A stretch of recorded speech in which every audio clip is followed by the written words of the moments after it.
Are we ready to go? No problem. Yeah, let me just grab Jason real quick. Okay.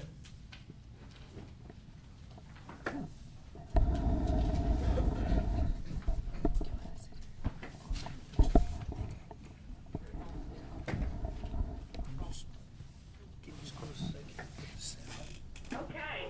Well, Paul, I think we are ready to go. Terrific. Mr. Secretary, Paul Kohler here. Hey, Paul. How are you doing? Doing great, thanks. Great. Well, we're at the University of Virginia, as you know, at the school leadership turnaround program that is being run for the Southwest Comprehensive Centers. And in the room with us now are 24 principals, most of them from SIG grant schools, representing from the 5 states that the Southwest Comm Center serves. And I think the important thing about this is they're accompanied by their district leadership teams, as well as state leadership teams. And 2 of the state chiefs from Arizona and Utah are with us as well. So this is the beginning of an intensive 2-year training program to really provide some great leadership for these 6 schools. And this is the first cohort for the Southwest CC, and we intend to repeat this process starting again later in the year and start another cohort. So just curious about your thoughts about this needed part of the turnaround formula, the school leadership. And then we have 2 of our participants who would like to talk to you. Yeah, I'll be very quick to take any questions. First, I just wanted to thank you, Paul, and everybody for their leadership and courage on this issue. And actually, Larry and I talked just the other day. Coincidentally, didn't know he was coming to this. Yes, he's here. But I think everyone there knows this is probably the toughest, the most controversial, the hardest, and I would argue some of the most important work in education in this country today. And to see folks at the school level, the district level, and state soups, really rolling up their sleeves and working through this together is extraordinarily encouraging to me.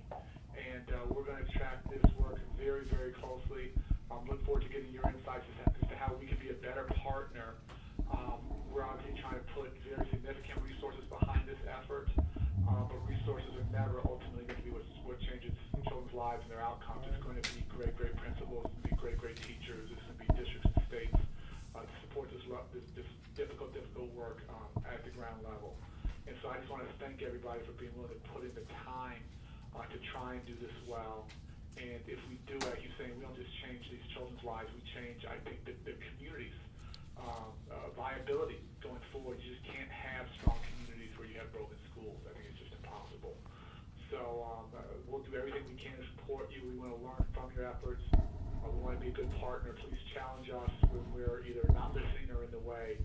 But I just want to thank everybody for their courage and their willingness to roll up their sleeves and do this extraordinarily important work. Good. Well, thank you for the support. And as I said, what's so interesting is that this room is filled. We've got the principals, we've got the support teams from the district and from the state. So we're coming at this from a systems approach.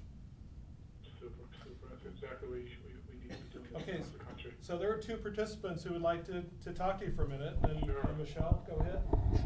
Good afternoon, Secretary Duncan. My name's Michelle Kelly. I'm the principal of Sheridan High School in Sheridan, Colorado. And there's about 500 students. And I am participating in this program because I really want to learn not only how to turn around a school, but how to make that turnaround sustainable. Because I think too often in education, we can do something for a short period of time, but then when change comes, it goes back to the way it was before. What were you doing before you took on this not so easy job? I was a principal of an alternative middle school. Got it. Okay, and we have one of our district superintendents as well near the microphone. Secretary Duncan, good afternoon. My name is Jeff Fuller, and I'm the superintendent of the White River Unified School District on the Fort Apache Indian Reservation in White River, Arizona. And I'm here along with all 5 of my principals. We have 4 of our schools that are school improvement grant schools, Tier 1, and we have 1 that's not, but we've brought all 5 principals. We brought our turnaround director and a curriculum coordinator, and we're here looking at turning around our entire district, not just individual schools, but I'm here to try to hone my skills along with my administrators to be able to turn around the entire district and again, to not only support the turnaround effort, but to be able to sustain it for the long haul. And looking at broad systemic changes all the way down to the specific changes in the way we do instruction in the classroom. And it's been made possible, quite frankly, because of the school improvement grant to allow us to bring on new leadership and bring on some of the best and brightest leadership that we can get. And hopefully we're going to be able to sustain this through other funding sources as the school improvement grant goes away. Yeah, that sounds super. I'm happy to take any questions folks might have. I just sort of like to ask quickly for two speakers, anyone else, sort of what's been the community reaction to this? Because there's often lots of fear, lots of animosity, anger. It's beginning, and have you guys experienced that? Have communities been receptive to change? How hard has this been in your community? Well, I'll speak for White River. The initial reaction, I think, was somewhat, oh, here we go again, we're going to be told that we're not doing well. But we took a different approach. We looked at it district-wide as an opportunity for us to finally make some changes that we've been wanting to change. I was able to get our school board on board with the changes that we needed to make.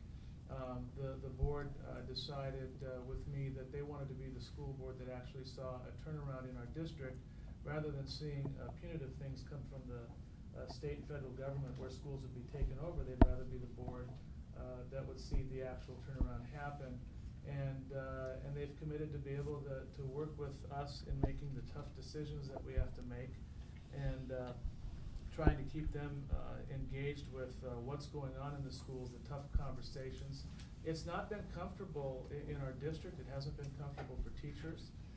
We've released principles in accordance with the turnaround rules and regulations there, and but I think they've been good decisions.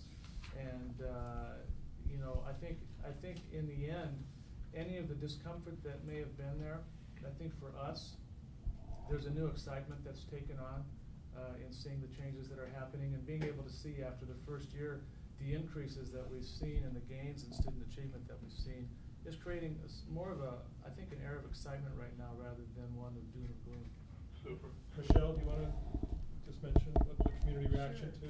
In Sheridan, the community is supportive of us improving the schools. One of the things that we've done is just been very honest with them about the skill level of students. Prior, students were getting A's and B's on their report cards, but they were going to college and taking the lowest remedial level classes. Right. And so just having those honest conversations with students about their skill level, about the scores they needed to have on the ACT or the AccuPlace in order to take college level classes. And that was eye-opening for them, because before they didn't know that. They only thought they had to get A's or B's, and they thought because they were getting those high grades that they were being prepared. And so we've had kids who were receiving full ride scholarships who have failed out after their first year because they didn't have the skills they needed and they weren't prepared. So they're happy that we're taking this on. They're supportive. Super. It's always been a tragedy for me is I never blamed the kids. I think our expectations as adults have just been far too low. We've basically been lying to kids in lots of places and just setting them up for failure, which is what you've experienced, and that just makes no sense to me.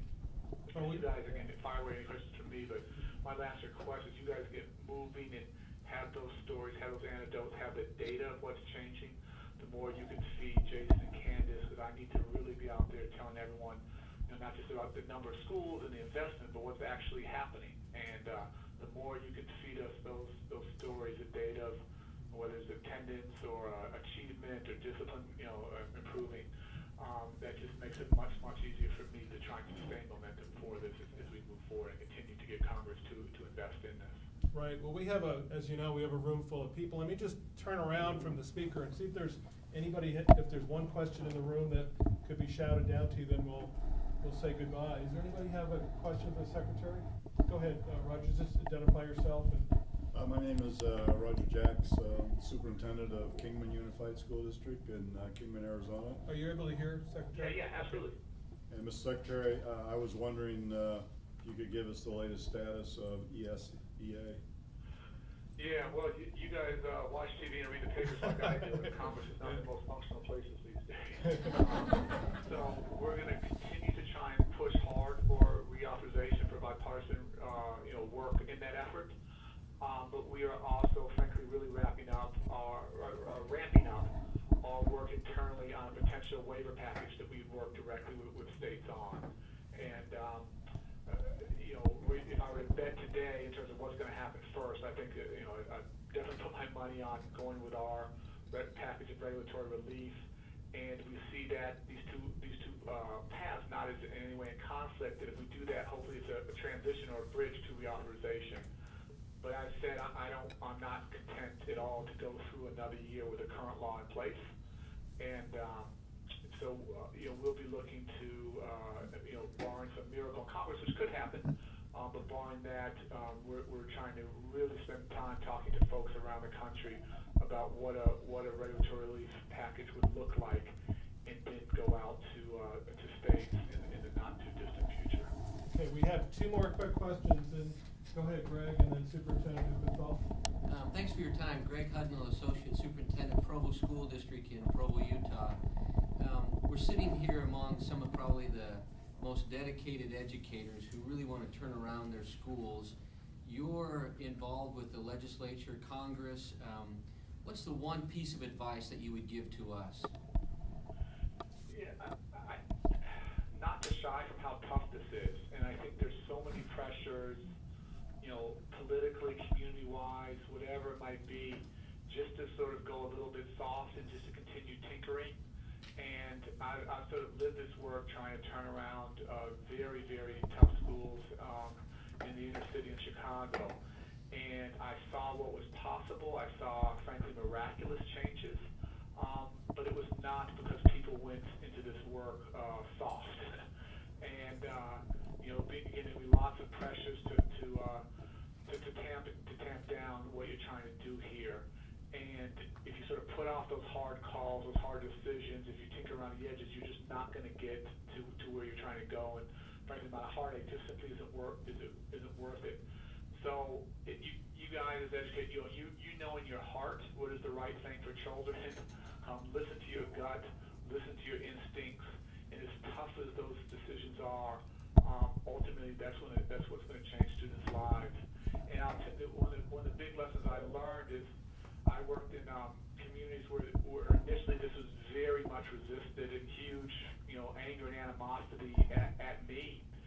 And tried to talk about what we were going to do was very tough. And then once we turned the schools around, I'd come back 6 months or a year later, and the folks who had been the biggest critics became your biggest cheerleaders. And in these communities, people have been lied to so often for so long, they're very understandably very skeptical of change. I think when you said, just another, the next thing or the next reform. But my point is, if you keep your word, if you keep your promises, if you deliver on what you're trying to do, at the end of the day, you're going to more than win the community over. But you only do that by making the very, very tough calls. Thank you. All right, let's do one more. The chief from Arizona, John. Secretary Duncan, this Hey, is John, how you doing? doing very good. Good. If I could delve a little deeper on the waiver package, we would like to get those negotiations going as quickly as we could. Who would be the point person, and when do you think that process would be finalized so we could get that negotiating started? Yeah, well, we're not quite there yet. I'm actually calling around to a number of state school chief officers and doing a few calls every day. So I'd actually like to reach out to you, personally in the next couple of days and just get your thoughts, directly with me. And we're going to give Congress a little bit more time here to see if a miracle happens. But what I'd love to just get your advice, what I was asking Larry about, is if you were in my shoes, how would you design this package? What would it look like? So if you can think about it not just from your state standpoint, but from the nation standpoint, I'd love to talk with you directly and get your thoughts and insight on it. Fantastic. We look forward to it. Right. And I think I'm going to ask everybody in the audience just to give you a nice round of applause for your time and your.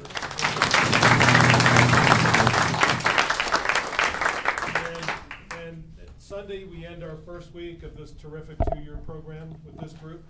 So we'll stay in touch with you, let you know how it goes, what our successes are. And Secretary, thanks for your time and your support, as always. Thanks so much. And again, my job is to support you. And you guys are doing, we're not doing the real work here. You guys are. Whatever we can do to help you be successful, that's the only reason we get up and come to work each day. So thank you so much for your leadership. And whatever we Good. Thank you, Secretary. Talk to you soon. Take care, guys. Bye. Thank you.